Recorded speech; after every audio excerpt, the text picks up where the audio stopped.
Ugal-ugalan di jalan, dua motor yang dikendarai remaja adu banteng di kawasan Cakung, Jakarta Timur. Naas motor lain di belakangnya juga ikut terlibat kecelakaan hingga 5 orang terluka termasuk anak-anak. Innalillahi wa inna kecelakaan. Pengguna jalan geger saat melihat 3 motor beserta 5 orang korban tergeletak di tengah jalan dan pinggir jalan. Jalan Raya Cakung Cilincing, Kecamatan Cakung, Jakarta Timur. Petugas Satpol PP yang datang ke lokasi segera mengatur jalan dan meminta bantuan ambulans untuk mengevakuasi para korban. Kecelakaan berawal dari aksi kebut-kebutan pemotor yang dikendarai remaja. Saat tiba di lokasi, pengendara tidak mampu mengendalikan kecepatannya hingga terlibat adu banteng dengan pemotor dari arah berlawanan. Naas, satu kendaraan lain yang berada di belakangnya tak sempat mengerem hingga menabrak 2 sepeda motor yang sebelumnya mengalami adu banteng. Saat ini 5 korban termasuk anak-anak menjalani perawatan di rumah sakit. Sementara 1 diantaranya mengalami luka berat dan harus menjalani perawatan intensif. Dari Jakarta, Rio Manik, iNews melaporkan.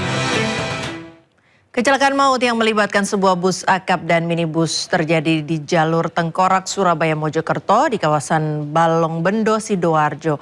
Pengemudi minibus tewas seketika, sementara pengemudi bus terluka akibat terjepit kabin bus.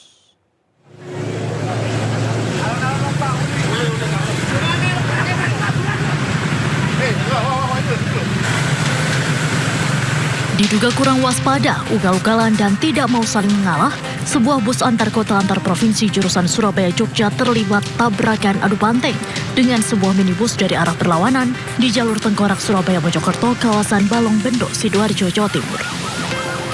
Kecelakaan ini bermula ketika bus akap milik perusahaan otobus Mira yang melaju kencang dari Surabaya menuju Mojokerto hendak mendahului sebuah kendaraan di depannya.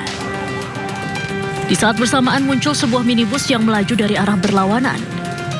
Oleh karena tidak ada yang mau mengalah, akhirnya bus langsung menabrak minibus yang menyebabkan kedua kendaraan ringsek. Polisi dan warga sempat kesulitan mengevakuasi korban karena kedua pengemudi, bus maupun minibus terjepit kabin kendaraan akibat kerasnya benturan. Pengemudi minibus Agung Prastio Adi warga Keranggan, Mojokerto tewas seketika di lokasi kejadian. Sementara itu pengemudi bis Aftoni Ilman yang juga warga Mojokerto dilarikan ke rumah sakit karena mengalami luka. Coba, awalnya kita nyalip, ya masih kan belanya kan masih ada buangan, nah mobilnya itu nggak mau ngerem, dari jauh kenceng aja. Selain mengakibatkan 1 korban tewas, kecelakaan itu juga menyebabkan arus lalu lintas jalur Surabaya Mojokerto macet panjang. Sementara itu untuk kepentingan pemeriksaan lebih lanjut saat ini bangkai kedua kendaraan yang terlibat kecelakaan diamankan di pos Gakum Satlantas Polresta Sidoarjo.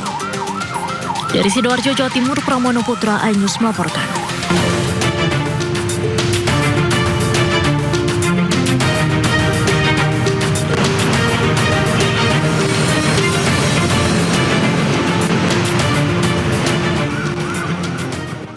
Ya pemirsa, saatnya kita simak pantauan arus lalu lintas siang ini. Kami telah terhubung dengan Brigadir Treslinda dari NTMC Polri yang kini berada di kawasan Kuningan, Jakarta Selatan. Selamat siang Brigadir Treslinda, bagaimana pantauan arus lalu lintas dari tempat Anda melapor?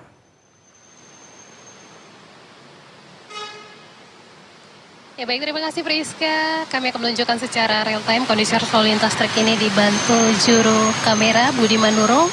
Dan memang untuk aktivitas siang hari di kawasan Kuningan ini masih terbilang dalam keadaan relatif lancar.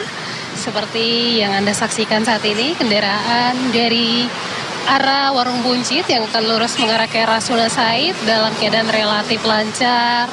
Dengan dominasi kendaraan sepeda motor maupun minibus, kemudian juga antrian kendaraan terjadi untuk kendaraan dari arah Semanggi yang akan mengarah ke Pancoran. Untuk arus lalu lintas dari arah sebaliknya, yakni dari arah Pancoran yang akan lurus mengarah ke arah Semanggi juga dalam keadaan relatif lancar. Kendaraan dari arah Warung Buncit juga yang akan mengarah ke arah Semanggi hingga saat ini masih dalam keadaan relatif lancar. Kami juga menginformasikan Priska, dalam kurun waktu 1 kali 24 jam, angka pelanggaran lalu lintas pada tanggal 9 Juli 2026 ini tercapture melalui kamera ETLAS sebanyak 5.205 pelanggaran ini di seluruh Indonesia, di mana tilang tertinggi yaitu Polda Metro Jaya sebanyak 2.141 pelanggaran. kemudian Polda Jatim 725 pelanggaran, dan Polda Banten 555 pelanggaran.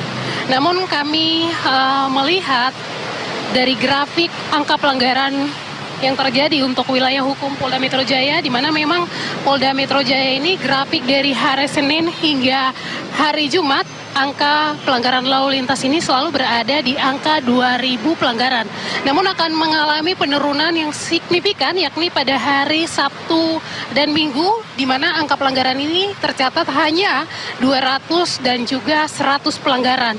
Tentunya ini juga perlu menjadi catatan bahwa Polda Metro Jaya ini akan mengalami peningkatan pelanggaran pada aktivitas perkantoran.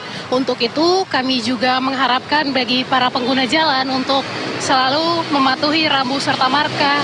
Kalau kesimpulan kami dengan adanya pelanggaran meningkat pada hari Senin sampai Jumat ini juga bisa disebabkan dengan aktivitas masyarakat yang terburu-buru sehingga mengabaikan marka dan juga rambu serta melawan arus, dan juga pelanggaran-pelanggaran lain seperti penggunaan safety belt maupun penggunaan handphone saat berkendara. Tentunya ini juga menjadi catatan, mari sama-sama kita menekan angka pelanggaran lalu lintas yang terjadi pada wilayah hukum Polda Metro Jaya. Hal ini juga membantu menekan angka kecelakaan lalu lintas di seluruh Indonesia, di mana perlu kami sampaikan kembali lagi bahwa kecelakaan bermula dari pelanggaran. Untuk itu mari tertib berlalu lintas di jalan untuk menyelamatkan diri Anda maupun pengendara lainnya. Demikian Brigadir Treslinda melaporkan langsung dari kawasan Kuningan, Jakarta Selatan. Kembali ke Friska di studio, silakan. Ya, terima kasih Brigadir Treslinda atas laporan Anda dari kawasan Kuningan, Jakarta Selatan. Selamat bertugas kembali dan salam presisi.